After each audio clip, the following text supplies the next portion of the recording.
Back on Inside Tennessee with the superintendent of Knox County Schools, John. Let's talk growth and looking into the future for a minute if we can. The budget documents I've looked at, it's no surprise in terms of capital projects, says, of course, there's money you all are anticipating for the Farragut School, which is going to be built. Is it middle school? It'll be elementary school. Elementary. And then the other is there's reference to, I think, $3 million or so about something in South Knox. What is that? Yeah, so that's great. You mentioned, Knoxville is growing, and so I visit schools every week, and when I'm out, principals point to, have you seen that new subdivision? Have you seen that new apartment complex? Right now what we're seeing is not a huge change in enrollment. So we're still around 60,000. We've seen 1,500 or so of flux in recent years.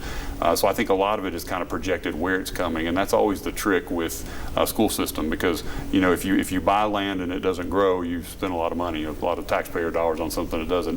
When you need it, it's usually in a hot part of town where you spend a whole lot of money to buy acres to build a school. So I think it's always a little bit of a science and an art to get to that. But we work with the county to see where growth is happening. We kind of monitor with the commission to see where that's going to be, and so our strategy moving forward is kind of identify hot spots, but sometimes that's 3 to 5 years out based on the bond debts and things that we look at. So what we do is we call them solutions, and we kind of name the area. So what you're referring to is we have a South Knox solution.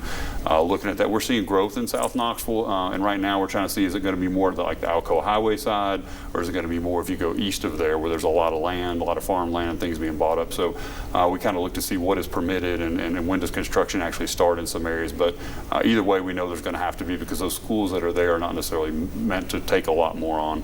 They weren't built They're older recently. too. They are older. They weren't built kind of as these larger schools. Another project that actually comes before that is we're calling MLB Lonsdale, Beaumont, and what am I leaving out? I left out the M.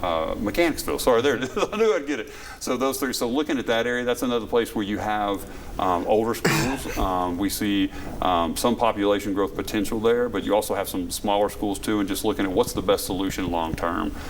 Some of those students travel a pretty good distance to go to a middle school, and we want to look at a neighborhood solution there as we see that grow out in that part of the city. So we'll be getting input on that as well as we move forward. Let's talk about inside the classroom. You've laid out 4 priorities consistently in your tenure. Explain those to our viewers who haven't heard them. Sure.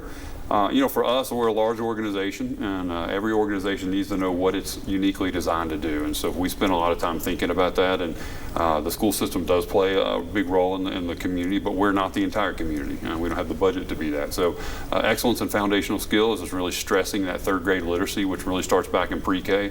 We've made some additional investments there in recent years, and we understand the earlier we start with interventions, the better to get kids up to 3rd grade reading.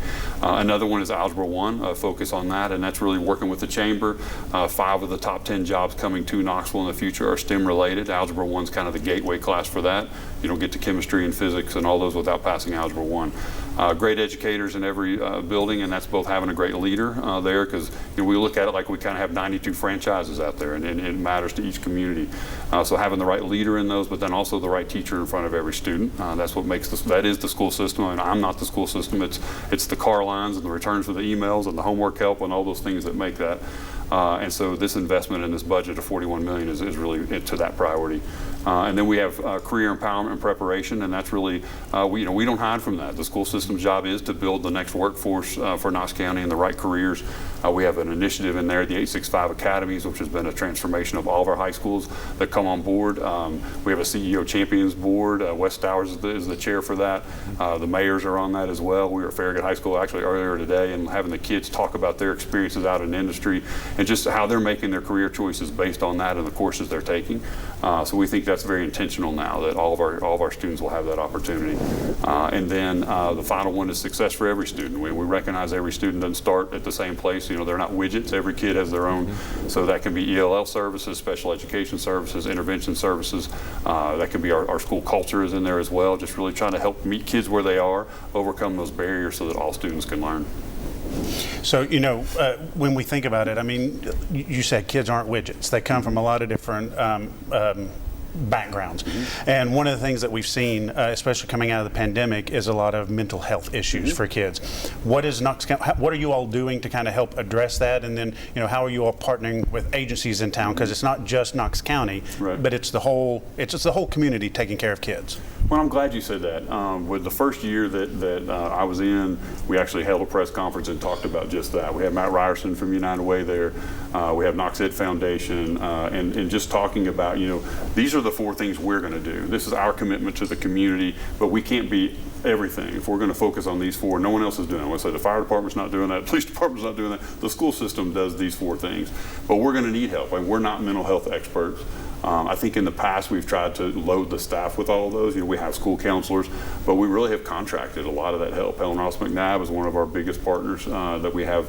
Their counselors, and have expanded that contract in almost all of our schools, and really just looking for where are those mental health experts that can come alongside of, as opposed to us trying to manage all of that. When we look back at the last year or so, we talked a lot about that 3rd grade retention law that passed in the legislature, and now those 3rd graders, or many of them 4th graders, looking to move into 5th grade.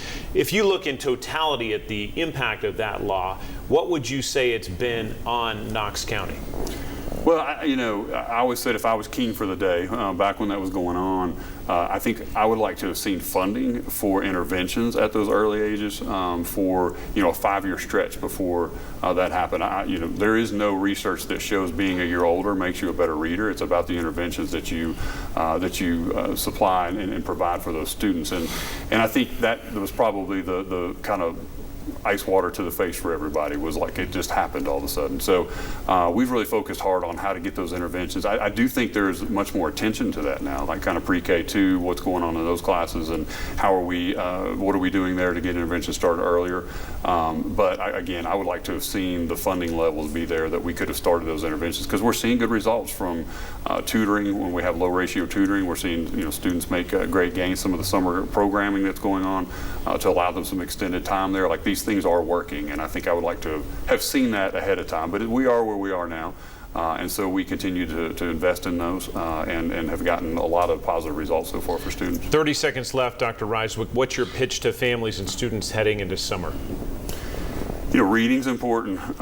We worked with the mayor and his releasing his book for his Read City, One Book, Read City. That's important. Just students to be able to to be reading, staying in that, stay engaged. Then it's not coursework all the time, and go out and see things, go to museums.